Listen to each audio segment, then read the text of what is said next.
The views expressed and the opinions given by the individual host and their guests do not necessarily reflect those of Para X, its affiliates, or its sponsors.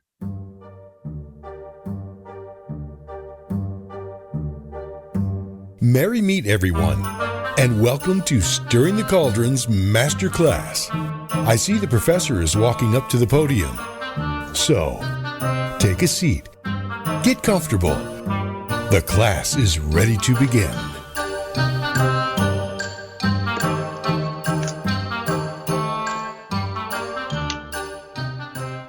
Merry meet everybody and welcome. You know, if you've always wanted to learn how to read tarot cards, but didn't think it was too complicated, gonna think again. Tonight's professor is Lisa Kessler, whose new book, The Practical Tarot Method, is a new way to learn to read the cards intuitively. Lisa has been a professional tarot reader for nearly 20 years, reading for clients all over the world.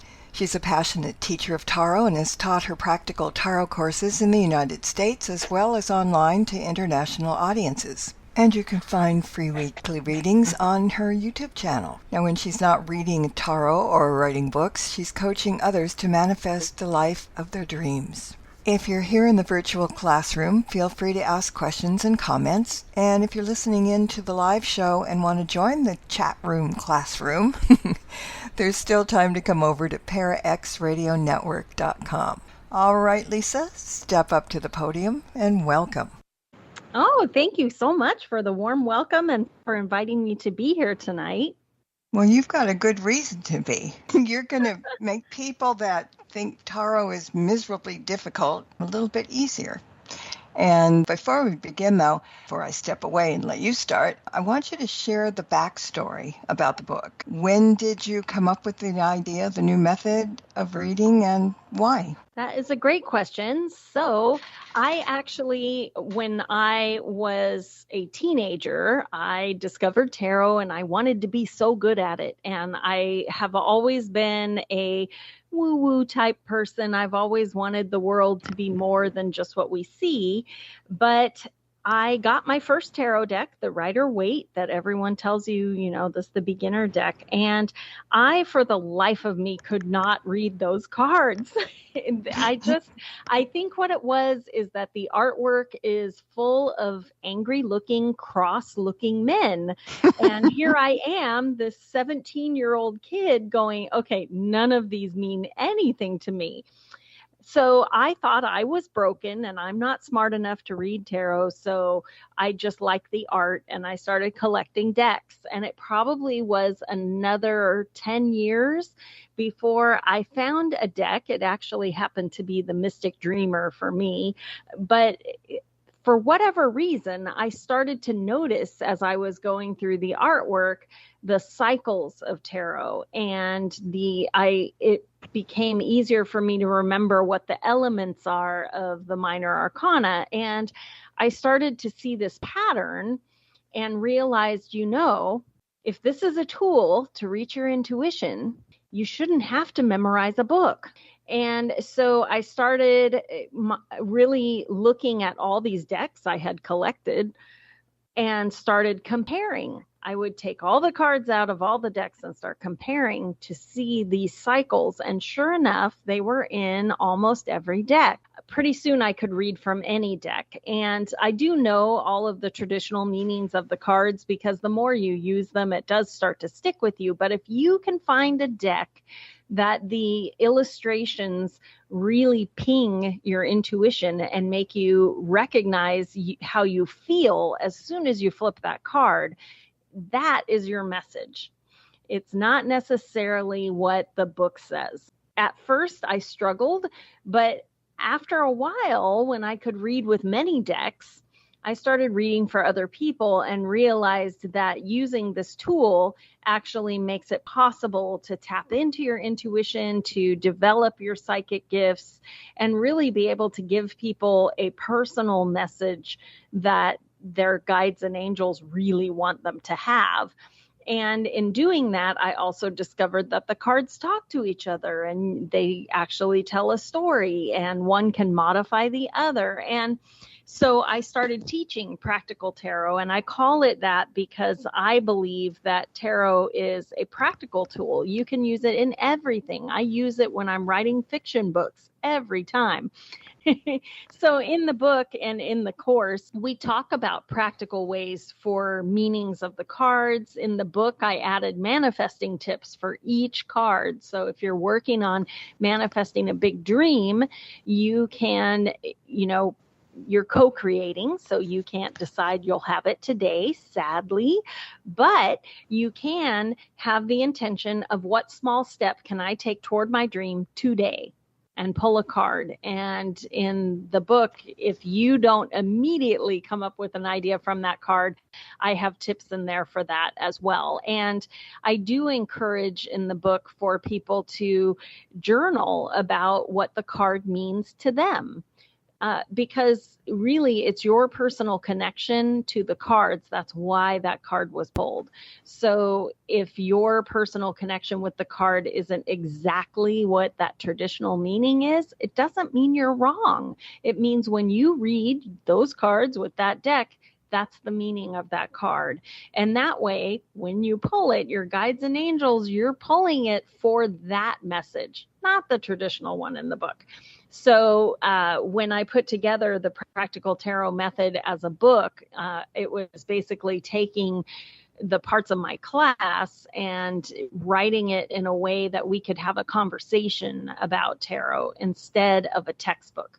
Because part of my journey with tarot was that I spent a lot of time feeling like I was the broken one, when really I just wasn't connecting with that deck. And I didn't understand that there's cycles and symbols in every deck, and that tarot really reflects our life. So those cycles go up and down, just like life does. We wish it was a straight line, but it never is. It's always an adventure. And tarot really does a great job of mirroring that real life experience in the cycles of the cards. And so my goal with the book was to give someone an inviting conversation about tarot so that they can come in not feeling like, I bought so many tarot textbooks back in the day, How to Read Tarot, Beginner's Guide to Tarot, and I felt like I would open them up and it was a lot of text coming at me where I felt like, whoo, this is a science test I did not study for. I know that was English, but I don't know what that means for me.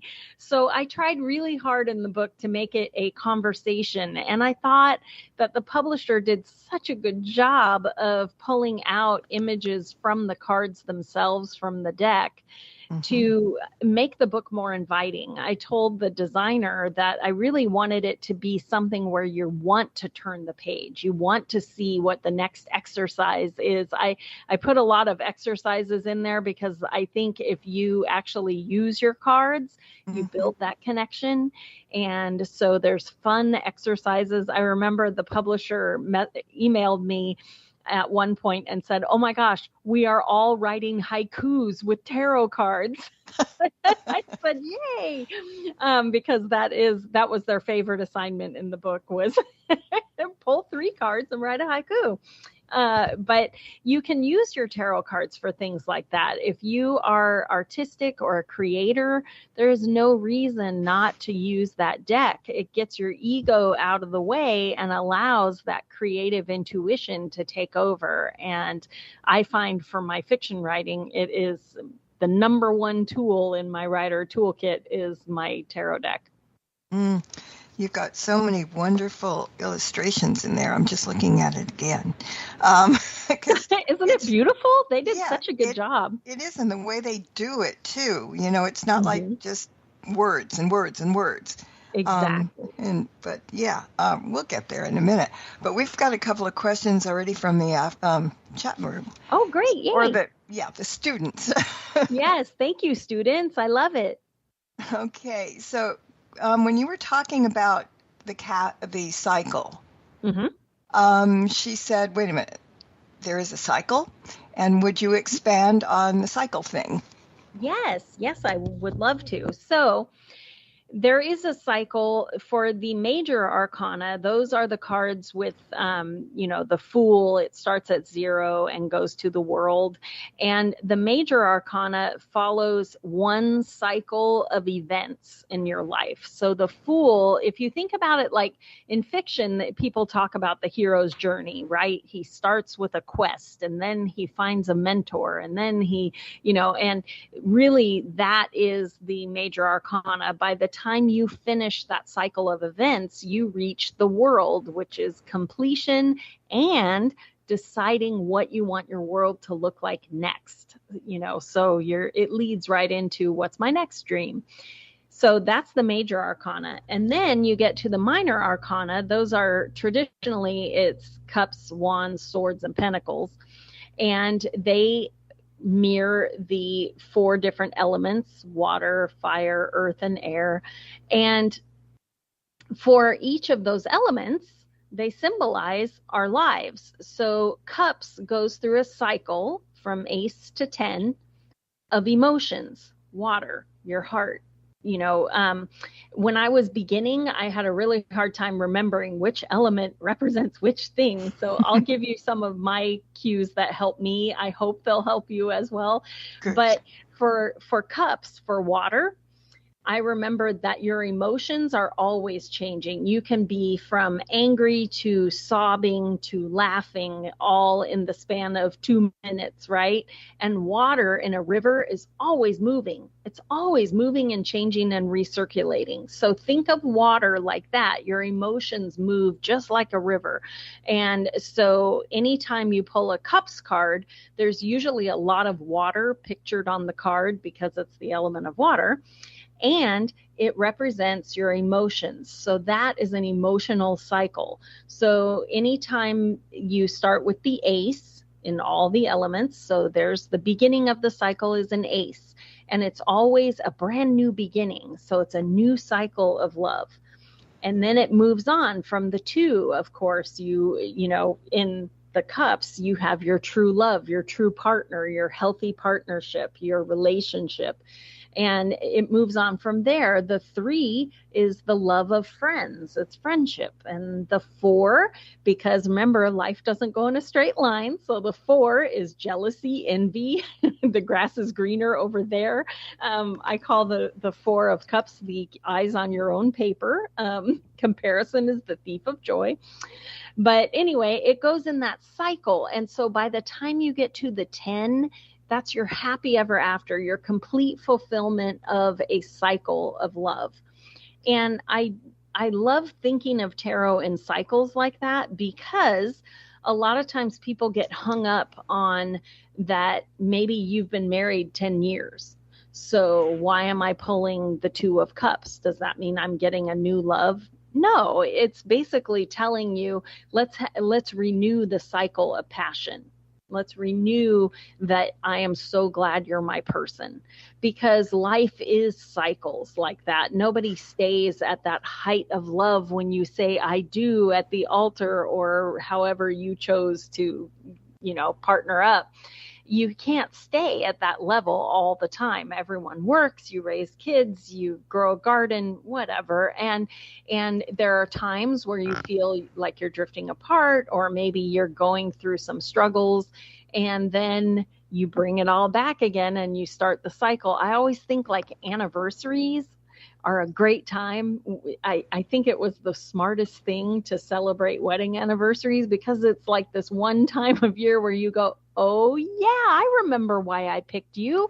And you can start that whole new cycle of love, gratitude, appreciation. And so anyway, back to the cups.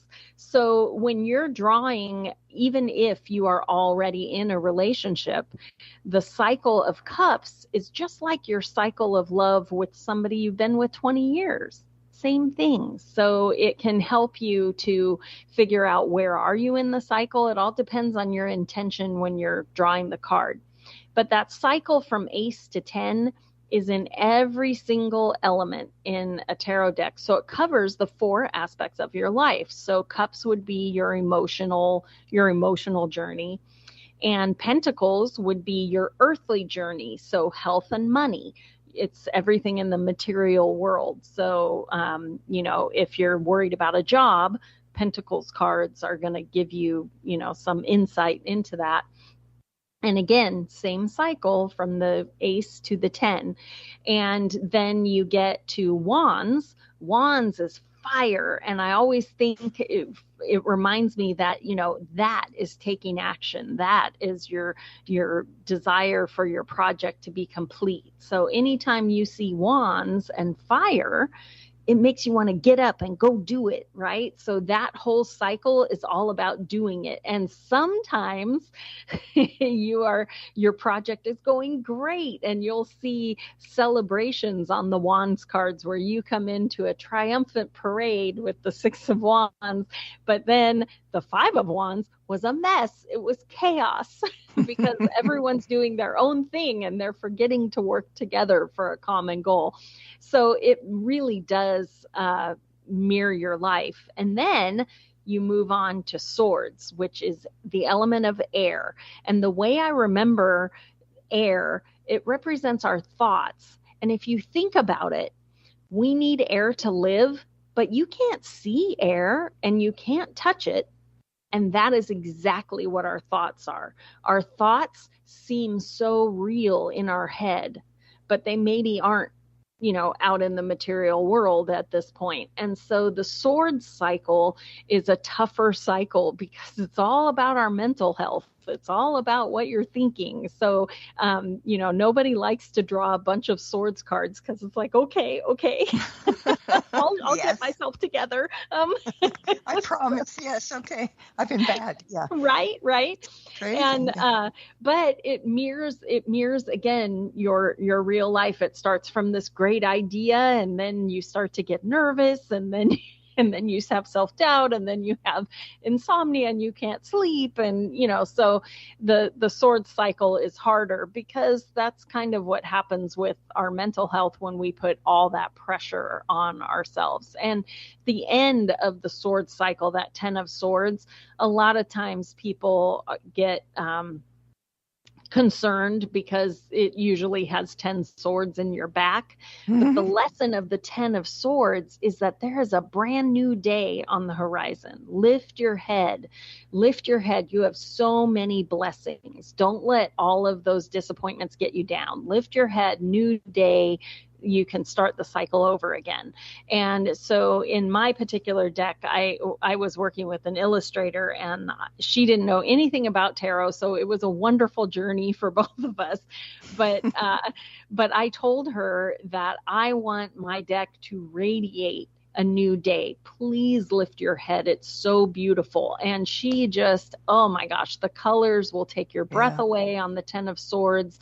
And there's also a bird flying, and birds always represent those messages from spirit, right? Your spirit guides and angels. And there's a bird soaring right next to her. All she has to do is lift her head.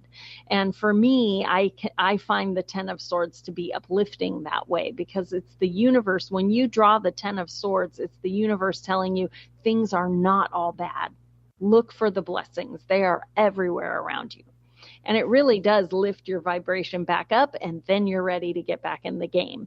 So those are the cycles. And then there's the court cards. Those people dread getting those because sometimes they can seem confusing sometimes when you are a woman and you draw a king card. What is that telling you? But the page, knight, king, queen, and king are the cycle of 4. And I put those as a cycle in the book as well, because it really goes in a cycle, but it's age, and then it's masculine and feminine. So anytime you get a page card, it's young you, it's 10-year-old you, it's your inner child, and for each element. And when you get to the knight, it's teenager you, so impulsive. Knights rush in where others fear to tread. They don't even have a plan. They just go. It's, that impulsion that you had as a teenager that, oh, if I don't go to this concert, my life is over. And we all draw knight cards sometimes because to me, it is usually the universe going, you have a great idea, but please slow down and make a plan. So usually the knights are rushing. And then the queen would be your nurturing side. And everyone has both. We all have a masculine and a feminine. It's divine. It's in all of us. And so if a man draws a queen card, it's telling him to be more nurturing or help others. So let's say a man drew the Queen of Wands. She is doing things for others, whereas the King of Wands is maybe protecting others. So it's just that little tiny difference. So everyone can draw both. But as you can see, each part of your tarot deck is a cycle. And once you figure out that cycle, it makes it so much easier to not have to memorize, because you can quickly find, and in the book, I made little charts of the cycles, because you can quickly find that the 5 in any of them is a mess. You're halfway there. That's the point when everyone wants to give up. So the 5s are all messy. And, and the 6s are usually getting your act back together. And once you start to see those cycles, you don't have to memorize the book. You can see, oh, it's the cycle of cups, and I'm at the 5. I'm struggling with loss, grief, mistakes I made, and you don't even have to pick up that book, because it's the 5th one.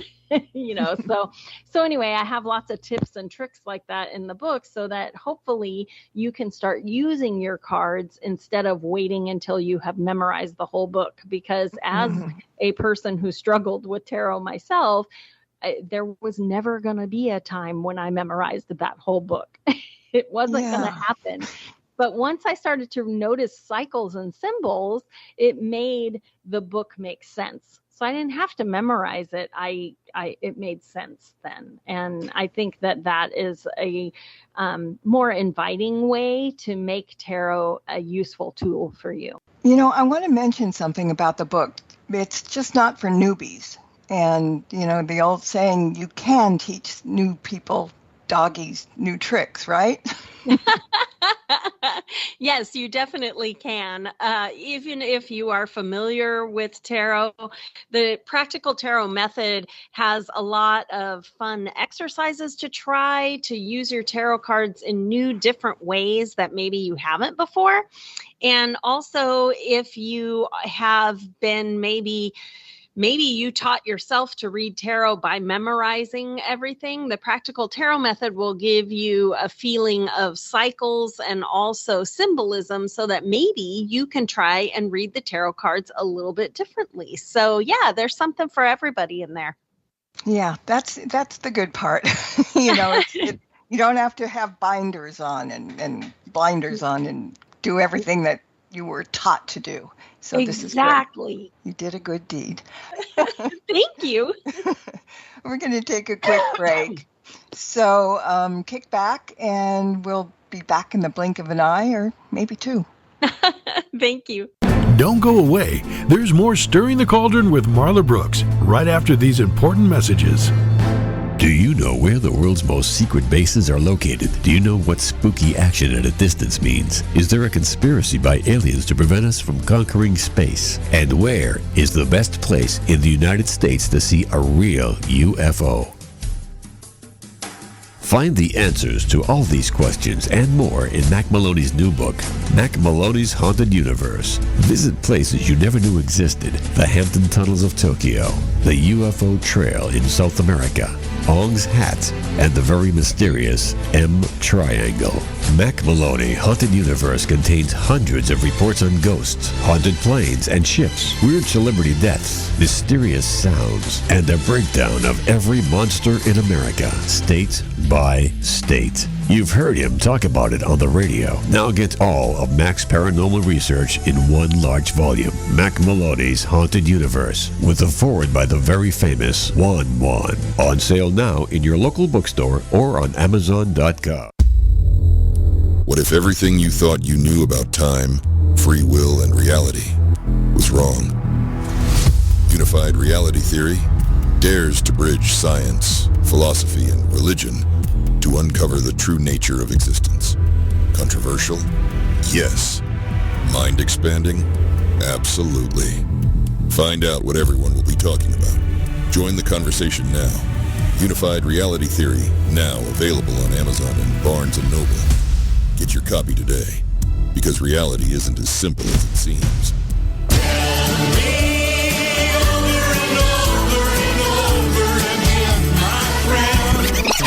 Hi, Barry McGuire here, inviting you to come along with Marla Brooks and let's start stirring the cauldron together on Para X.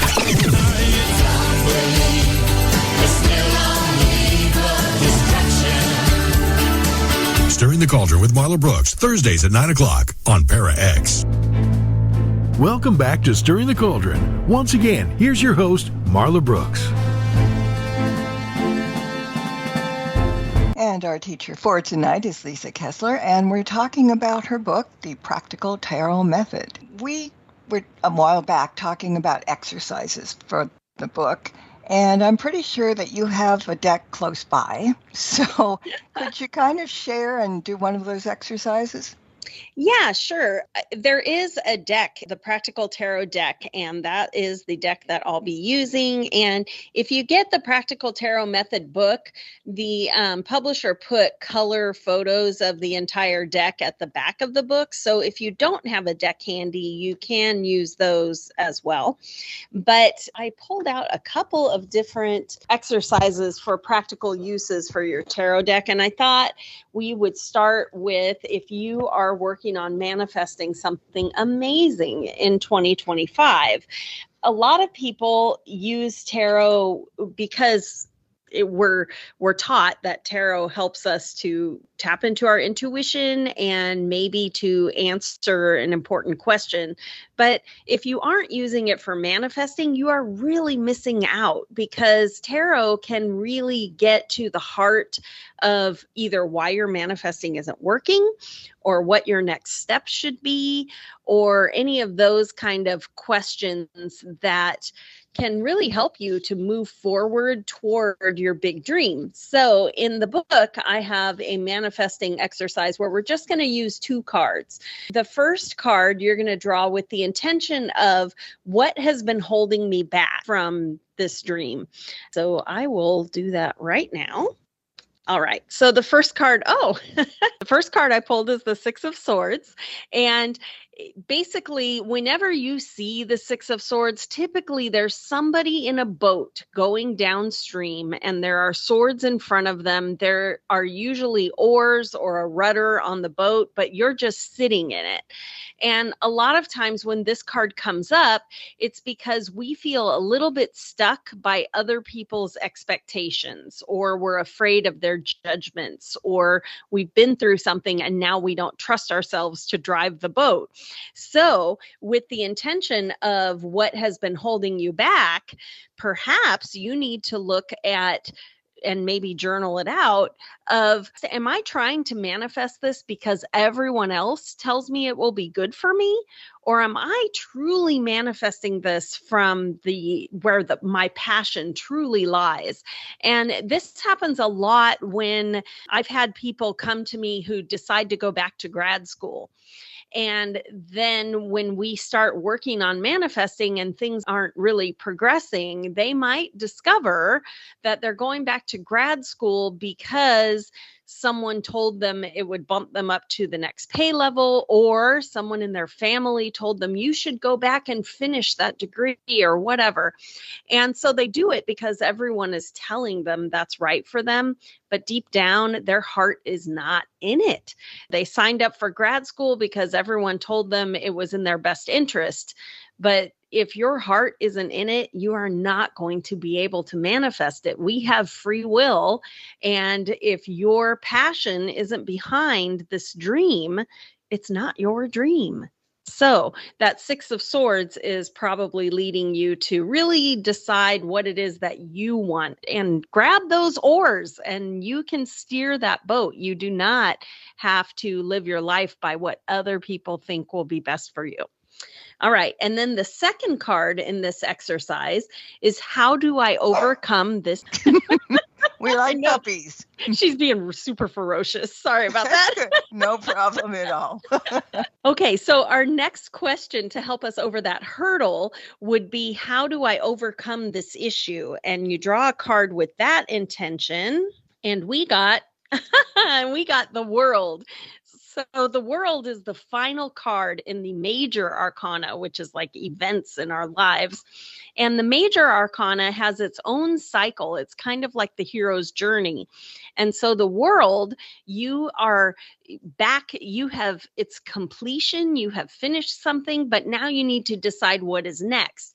And again, free will comes back into this picture, because your world is a reflection of what you think your reality is. We are constantly creating our current reality.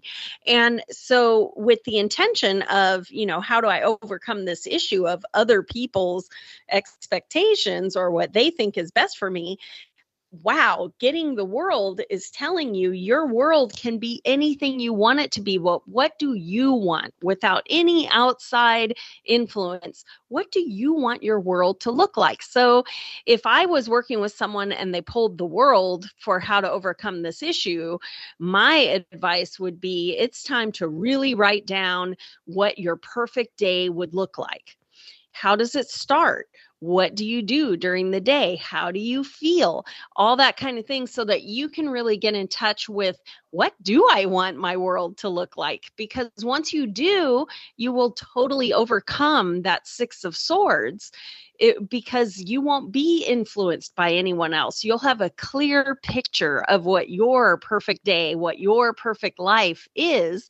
And that will walk you right down the path to a dream that you will manifest. And it will probably manifest quickly, because finally you are on your own true path, instead of the path that well-meaning loved ones, friends, people at your job may have pointed you down, and you will manifest it quickly. So those were two great cards for that particular exercise.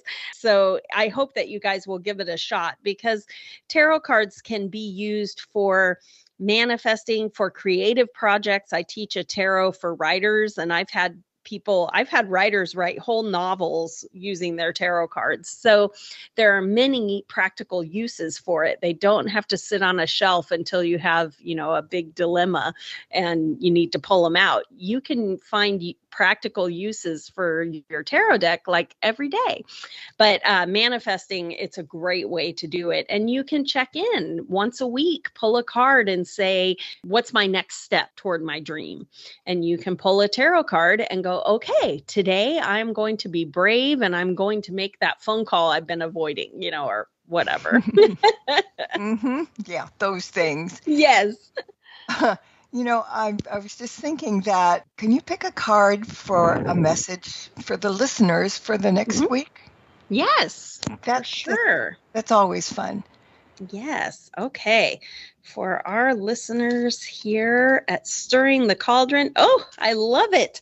The King of Pentacles. So Pentacles is the element of earth, and this represents our material world. These are health and money cards. And the King is your masculine energy, authority, judgment, making money, all that kind of thing. And everyone has both. So with the intention of, what do the listeners need to know this week? You need to know that you are abundant, that you care, and that you take care of everyone who's depending on you. And I always think of the King of Pentacles as like the Santa Claus of your tarot deck. No one leaves his table with an empty belly. He's usually pretty happy, and he's very abundant, and he wants to help and support the people. The difference between like the Queen of Pentacles and the King would be your feminine side would be a little more nurturing. So you might be getting in there and physically caring for someone, whereas the King of Pentacles might pay someone to be there to physically care for them. So you look to ways that you can support them, maybe with money or volunteering or something like that. But the King of Pentacles is He wants everyone to succeed, and he looks for ways that he can help to accomplish that. So this week, if you're listening to the show, look for ways. Now that you're aware of it, you will see them. They'll pop out. But once it's planted in your mind, you can't help but see opportunities for you to support people within your circles. So look for those opportunities, because you will be able to help them.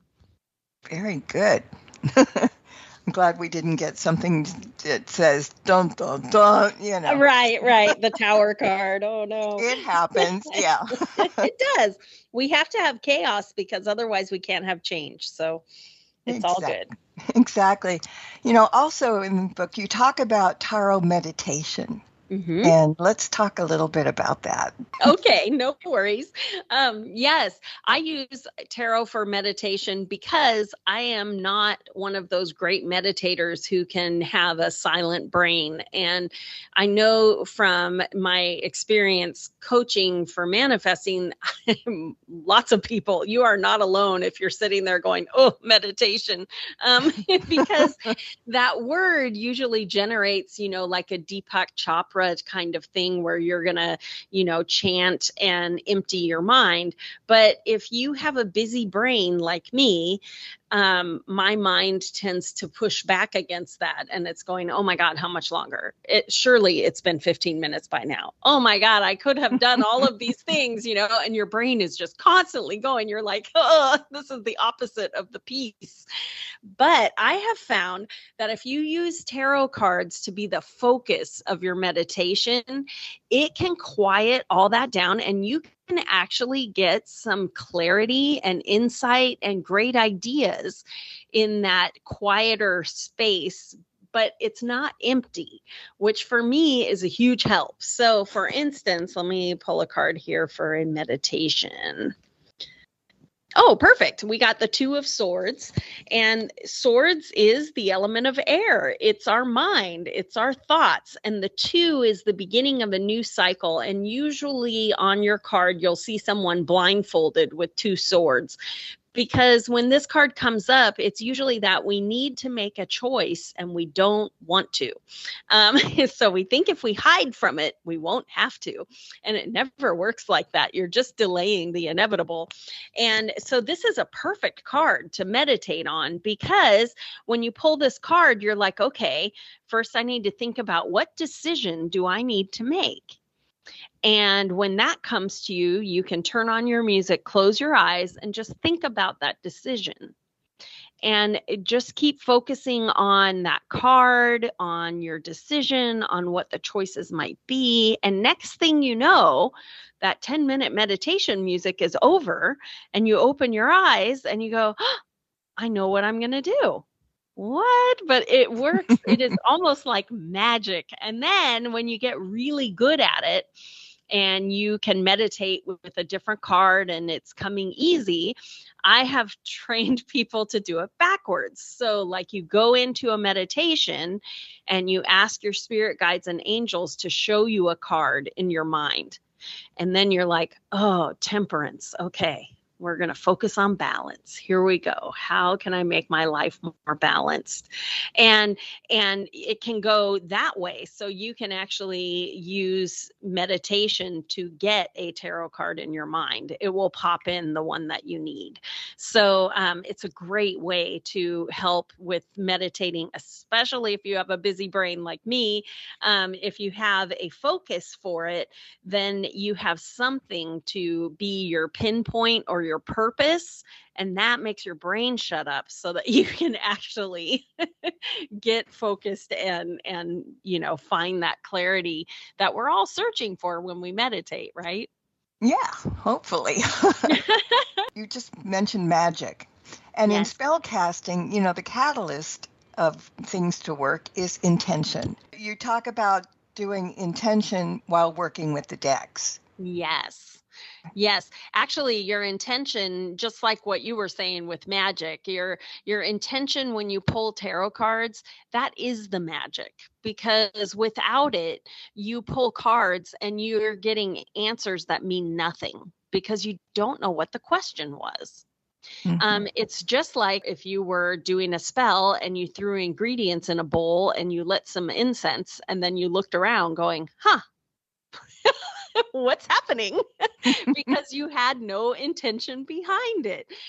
So intention really is the magic, because otherwise you can get amazing answers, but they mean nothing because you don't know what the question was.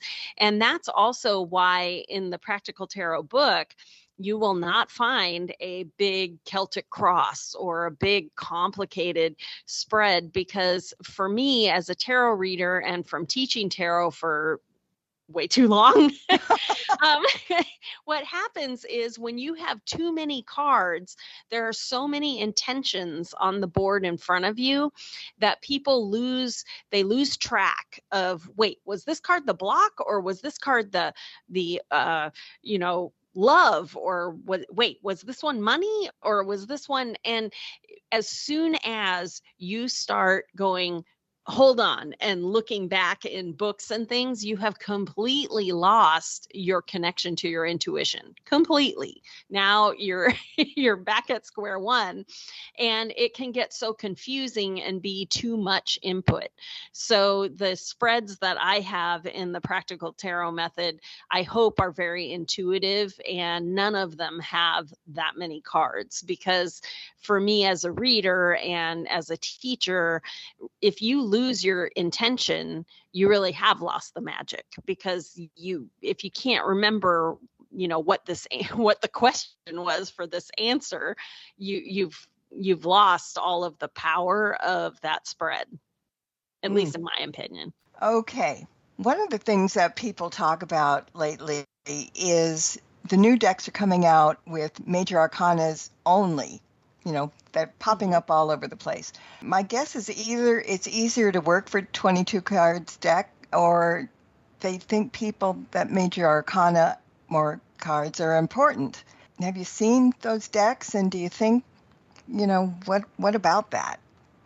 That's a great question, and I have opinions. Good. I have seen some of them, but the way that I approach tarot anyway, and it's different for everyone, I'm sure, is that yes, the major arcana always gets the glory in movies and TV because they have really evocative names, like the Hermit and Death and the Tower and things like that. And you don't have that in the minor arcana. So I get why they're the famous Hollywood stars of your tarot deck. However, I feel like the major arcana is all good and fine, but it's typically events that you're going through in your life. If you want like a personal, what do I need to do, or what is affecting me, that is the minor arcana. The minor arcana is all aspects of you, and dividing it into the 4 elements, water, earth, air, and fire, you get your love, your emotions, you get your material world, the health and money cards, you get action projects, things you're working on, passion projects. And then with swords, you get your mental health. So the minor arcana is what covers all the aspects of you, whereas the major arcana is events. So if you have a deck that only has events, to me, that feels like a really distant tarot reading. Because typically you want a mixture of both. You want to know what's coming up, as well as how is it going to affect my life, or how can I deal with it? And you're not going to get that from the major arcana. So to me, having only major arcana cards really limits the connection that you're going to have with your deck. If you find a deck that you really connect with, it almost feels like a treasured friend. And how can you have a treasured friend that can only tell you half the story? So to me, it would be really hard to connect with a deck that only has these major arcana cards, because it doesn't really connect with you personally. It connects with your world and the events happening in it, if that makes sense. So you can't get a full experience, I don't think, unless you have all the minor arcana with it. Yeah, I thought so too, but just checking. But you were just you were just talking about connecting with the deck. You're talking about that in the book. So how do we connect with our deck? Oh, there's lots of different ways, and you should do what feels authentic to yourself. I give a few different ways in the book. I am not, for myself, I am simplicity is the way to go for me. So for me, I can get a new deck, I can shuffle it and get my energy fluffed up in there. And usually I'll just take the deck after it's all shuffled, hold it in my hands and say, this is my deck now, and blow. Because for me, air is your spirit. So I blow into the deck and it's mine. But I know that for others, they need a ritual so that it feels like their own. And so I offer some in the book. You can put a salt circle and put your cards in the center. I would take them out of the box and just put the cards in the center. A lot of people will take the cards out of the box and put a crystal on top and leave them overnight. That's fine too. I've had other people who like to put them in the windowsill during a full moon, like we just had last night, just to charge up that deck and make it your own, get rid of any other energy from manufacturing and make it yours. So there isn't a right way to do it, but it should be that it speaks to you intuitively so that it feels like your deck. And then once you have energized it to be you, I always recommend that you go through the deck and look at every card and figure out what it means to you before you ever open a book. Because everyone has had different life experiences, and your spirit guides and angels are going to have you pull a card to get you a message, not what's in the book, what they know will resonate with you. So it's good if you get a personal connection with each card. That's why in my Practical Tarot deck, in the guidebook, I put a journal meditation tip for every single card in the deck, just so that you can get your own personal connection with each card. Because when you're reading intuitively, I feel like that's very important. The Six of Swords might mean something different to you because you've had a different life experience. So, and that's valid. So anyway, I think that answers the question. Yes, it does. And you mentioned journaling. Now, some people will think, oh my God, I hate writing down things. But tell them that it's a good thing. Why should we be journaling it? Yes. Well, with tarot in specifically, journaling is really handy because it helps you not only to build a better connection with your deck, but also to build your own trust and belief in your intuition, in your intuitive abilities. Because when you keep a tarot journal, you can write down, that today you pulled this card. And then tomorrow, when you pull out your journal to write down tomorrow's card, you go back to yesterday and write down what happened. And when you see that, it becomes very clear that you always get the card you need, always. And it makes you much more confident as you get more into using tarot, that the card you pull, you can take action on. You don't have that suspension of belief where you're like, I don't know, because you journaled for a month and every day those cards were right on. And so anyway, so I think tarot journaling is very helpful. Also, if you are one of those people, I used to be like this, but now I have a million filled journals, but I used to buy pretty journals and I'm like, I'm going to write in this. And then I never did. And if you're one of those journal collectors out there, your tarot cards can really help you. You could just pull a card, and let me pull one right now. Oh, the Page of Cups. So pages are young, youthful energy. It's your inner child, and cups would be your emotions. So you could journal about, what did I love when I was 10? And sometimes we don't think about that often enough. And I've had clients who go, oh my gosh, I can't remember. So it's time for you to journal about it and get it out, because once you do remember and once it's there on paper, you can go, oh my gosh, I'm going to go buy a jump rope. And see if I can still skip it, and things like that. And you might discover that it's super good exercise. Why did I ever quit? And I have fun. What? It could change your life, all because you pulled one tarot card and journaled about it. So if you are one of those anti-journalers, it doesn't have to be like a diary of all your deepest, darkest secrets. It can be that it is tarot inspired, your journal, and you pull one card and you go, okay, I'm going to write about this. And it can give you a great outlet. It can be stress relief. If you're not a good meditator, try journaling. But tarot wise, if you at least do it for 30 days, one card, and the next day you write down what happened, it really does help you to build your confidence, not only in your intuition, but also in the cards. So I do recommend it. Okay. One more thing, reversals. People are always thinking, oh, we should do reversals. We don't need to do reversals. So what do you think? Yes, I have an opinion about that too.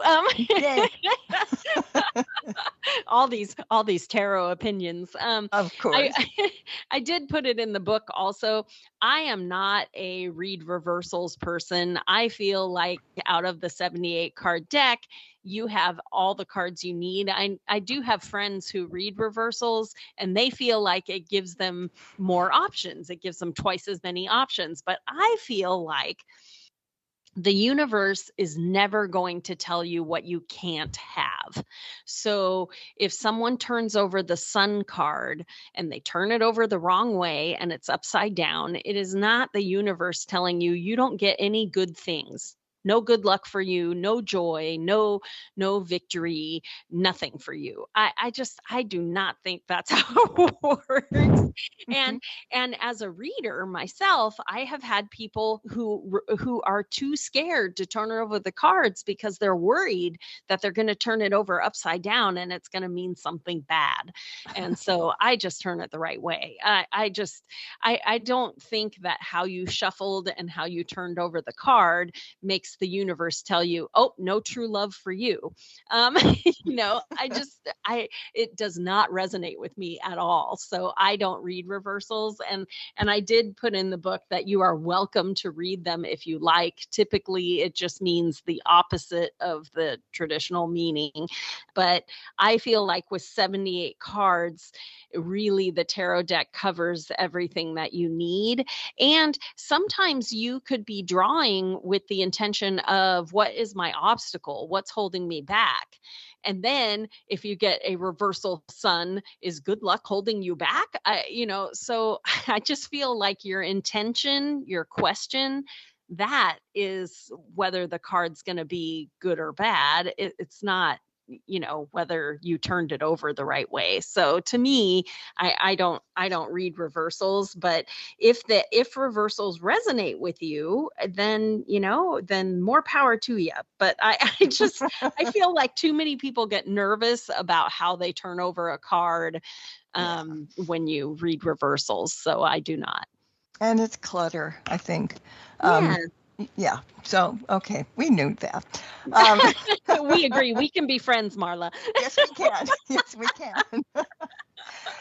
But we've got to start winding down. But before it's too late, I want you to give out your website information, what people can find there, what can find anything there, classes, books, whatever. Okay.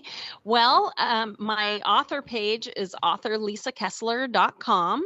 And on there, you can find the links to get the Practical Tarot deck and the Practical Tarot Method book. Also, all my fiction books are on there, and you can go crazy. I have a bunch of series that are completed, so you can binge read if you're a binge reader out there. Also, I do teach tarot for writers, and I do have a class coming up in July online, so you can find out about that. Online classes are there. And then if you're more into the woo-woo and you would like to learn more about manifesting and using tarot for that, My other website is metaphysicalmanifesting.com. And there you can find, I have a free manifesting challenge coming up, 4-day manifesting challenge. And we do spend 1 day on tarot cards, so you can join us there. And I think that's all the promos that I have going on right now. I also do have a podcast, Metaphysical Manifesting Podcast, and you can find the player on the website. Whew, this is good. That was probably more than you ever wanted to know. No, because we've only scratched the surface. I swear. That's true. That's true. And so, listeners, students, if you're thinking about getting a book on tarot, treat yourself to this one, honestly. Oh, thank you. And thank you for, sharing it with us today, because it opens eyes and ears and new methods, and it's really, really good. And thank you for having me. It was great chatting with you, and I'm so glad we can be friends over reversals. Yes, we can. And we can even have you back. This is good. Yay. I'd be happy to come back anytime. Good.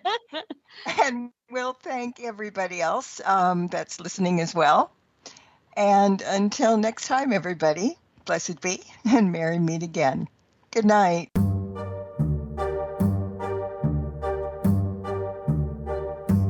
Thank you for tuning into this episode of Stirring the Cauldrons Masterclass.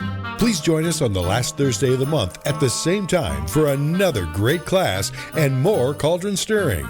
Any rebroadcast or other use of this program without explicit permission is strictly prohibited. Copyright 2024. The Holiday Weasel by Kevin MacLeod is licensed through Incompetech.